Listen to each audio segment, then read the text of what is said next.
ನಾ ಎಲ್ಲಿ ಕೇಳಕ್ಕೆ ಹೋಗುದಿಲ್ಲಪ್ಪ. ಆದರೆ ಇವತ್ತು 12 ಗಂಟೆ ಬಂದದ್ದು ಉದ್ದೇಶ ಏನು ಅಂದ್ರೆ 12 ಗಂಟೆ ತನಕ ಯಾವ್ದ್ರಿ ಅದು ನಿಮ್ಮ ರಾವ್ ಕಾಲ ಇತ್ತು ಅಂತೇಳಿ ಬಂದಿಲ್ಲ. ಈಗ 12 ಗಂಟೆ ಆದಮೇಲೆ ಬಂದು 2ನೇ ಸಲ ನಾಮಪತ್ರ ನಾನು ನಮ್ಮ ಎಲ್ಲ ಮಿತ್ರರ ಜೊತೆ ಮಾಜಿ ಶಾಸಕರ ಜೊತೆ ಬಂದು 2ನೇ ಮಹಿಳಾ ಘಟಕದ್ದು ಹೇಳಿರ್ಬೇಕಲ್ಲ. ಮಹಿಳಾ ಘಟಕದ್ದು ಅವರು 2ನೇದ್ದು ಅವ್ರು ಬಂದು ಕೊಡ್ತಾರೆ.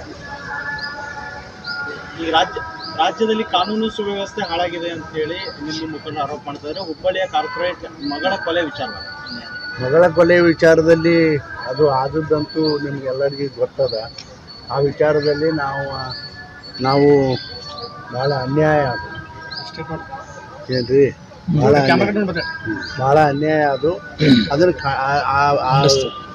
ಇದನ್ನ ಏನು ಘಟನೆ ಆಗ್ಯದ ಅದನ್ನು ನಾನು ಖಂಡನೆ ಮಾಡ್ತೀನಿ.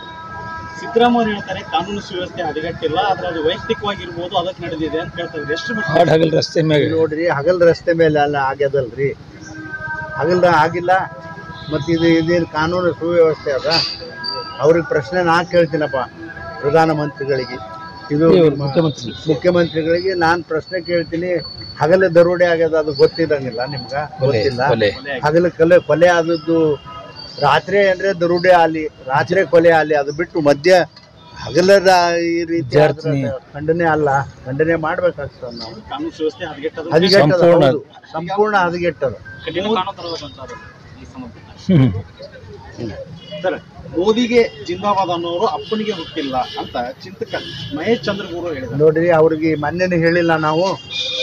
ಮೋದಿ ಅವ್ರಿಗೆ ಈ ರೀತಿ ಹೇಳಿದವ್ರು ಕಪಾಳಿಗೆ ಹೊಡಿರಿ ಅಂತ ಹೇಳವ್ರು, ನೀವು ಕಪಾಳಿಗೆ ಹೊಡಿರಿ ಅಂತ ನಾವು ಹೇಳಿದ್ದೇವಪ್ಪ ನಮ್ಮ ಕಾರ್ಯಕ್ರಮ. ಇದೆಲ್ಲ ಇದು ಸರಿ ಬಾಡಿ ಭಾಳ ಕೆಳಮಟ್ಟದ್ದು. ಇವರೆಲ್ಲ ಹೇಳೋದು ಭಾಳ ಕೆಳಮಟ್ಟದ್ದು. ಹಿಂದೆ ಎಂದರೆ ಇಂಥವು ಆಗಿದ್ವಾ? ಇಂಥವು ಎಂದೂ ಆಗಿಲ್ಲ. ಇದೇ ಸಿದ್ದರಾಮಯ್ಯನ ಕಾಲಕ್ಕೆ ಈ ರೀತಿ ನಡೆದವ. ಅದೇ ಅವ್ರ ತಲೆ ಸರಿ ಐತಿಲ್ಲ ಗೊತ್ತಿಲ್ಲಪ್ಪ, ನೀವೇ ಕೇಳಿ. ಸರಿ, ಜನರು ಮತದಾನ ಬಹಿಷ್ಕಾರ ಆಗ್ತಾರೆ. ಫ್ಯಾಕ್ಟರಿ ಸಮಸ್ಯೆಯಿಂದ ಅಲ್ಲಿ ಫ್ಯಾಕ್ಟರಿ ಸಮಸ್ಯೆ ಆಗೋದ್ರಿಂದ ಜನರು ಮತದಾನ ಬಹಿಷ್ಕಾರ ಆಗ್ತಾರೆ. ಅಲ್ಲಿ ಮಧುವಾಯಿ ತಾಂಡ ಒಂದೈತ್ರಿ, ಅಲ್ಲಿ ಒಂದು ಫ್ಯಾಕ್ಟ್ರಿ ಇದೆ. ಅಲ್ಲಿ ಟೈರ್ ಸುಟ್ಟು ತಂತಿ ತೆಗೆದು ಕೆಮಿಕಲ್ ರೆಡಿ ಮಾಡ್ತಾರೆ. ಅಲ್ಲಿ ಹೊಗೆ ಬಂದು ಇವ್ರಿಗೆ ರಪ್ಪ ಹೊಡಿದು, ಆಮೇಲೆ ಅಬಾರ್ಷನ್ಸ್ ಆಗೋದು, ಹಾರ್ಟ್ ಅಟ್ಯಾಕ್ ಆಗೋದು ಆಗ್ತದೆ. ಅದನ್ನ ಬಂದ್ ಮಾಡಿಸ್ರಿ, ಇಲ್ಲಂದ್ರೆ ನಾವು ಮತದಾನ ಬಹಿಷ್ಕಾರ ಆಗ್ತೀವಿ ಅಂತ ಹೇಳಿ. ಆಯ್ತು, ನೋಡಂತ ಅದು ನೋಡ್ರಿ ಕೆಲಸ ನಮ್ಮ ಅಧಿಕಾರಿಗಳು. ಮತ್ತು ಅವ್ರಿಗೆ ಅದು ಇದ್ರೆ ಅದು ಕ್ರಮ ತಗೋಬೇಕು. ನೀವು ಈ ಓಟಿಗೆ ಇದಕ್ಕೂ ಏನು ಸಂಬಂಧ ಅದ ಹೇಳಿ ನೋಡೋಣ. ಓಟ್ ಹಾಕಂಗೆ ಆಗಬೇಕು, ಅಧಿಕಾರಿಗಳು ಅದ್ರ ಬಗ್ಗೆ ಕ್ರಮ ತಗೋತಾರೆ. ಸಂಸದರಿದ್ರಿ, ಸೂಚನೆ ಕೊಡ್ತೀರಿ ಅಲ್ರಿ? ಎಲೆಕ್ಷನ್ ಕ್ಯಾಂಡಿಡೇಟ್ ಅಲ್ರಿ, ಈಗ ನಾವು ಕ್ಯಾಂಡಿಡೇಟ್ ಆಗಿ ಸೂಚನೆ ಕೊಡ್ಲಕ್ ಬರ್ತದ? ನೀವೇ ಹೇಳ್ರಿ. ಮತದಾರ ಮನವೊಲ್ ಸಿಗ್ತಾ ಅಲ್ರಿ, ವಿನಂತಿ ಮಾಡ್ಕೊತೀವಿ. ಸಚಿವ ಎಂ ಬಿ ಪಾಟೀಲ್ ಅವರು ಟಿಎಡಿಗಾಗಿ ಮೀಸಲಾಗಿರೋ ಸೀಮಿತವಾಗಿರುವಂತ ಸಂಸದರನ್ನ ಬೇಡ ಯಾಕ ಅವ್ನ ತಲೆ ಕೆಟ್ಟದ್ರಿ ನಿಮ್ಮ ಎಂ ಬಿ ಪಾಟೀಲ್ದು. ಅದಕ್ಕೆ ಕಾರಣ ಏನು ಅಂದ್ರೆ ಸೋಲ್ತೇವೆ ಅನ್ನೋದು 100ಕ್ಕೆ 100 ಅವ್ರಿಗೆ ಗ್ಯಾರಂಟಿ ಆಗ್ಯದ. ಅದಕ್ಕೆ ಅವ್ರು ಹೇಳ್ಕೊತ ಹೊಂಟಾರ. ಅದಕ್ಕೆ ನಾನೇನು ಹೆಚ್ಚಿಗೆ ಹೇಳೋದು, ಇದಕ್ಕಿಂತ ಹೆಚ್ಚಿಗೆ